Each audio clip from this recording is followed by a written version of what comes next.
Kas čia? Čia yra reverberacijos laiko skaičiavimas.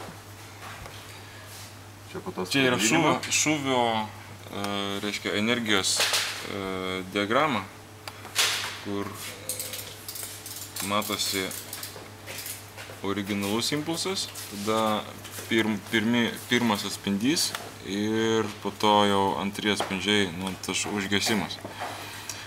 Reikia nurodyti 3 taškus, kur originalus šūvis, kur yra pirmas atspindys ir kur eina, reiškia, kuria kryptim linksta tie antri ir treti ir visi kiti atspindžiai. Ir taip pagal šitą kampą išskaičiuojamas reverberacijos laikas.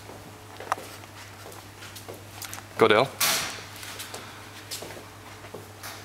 Šito reikia, kad išsiaiškint, kokius dažnius reikia sugerti, o kokių nereikia gerti, tam, kad padaryti akustinę aplinką tokią, kad joje būtų malonu klausytis muzikos.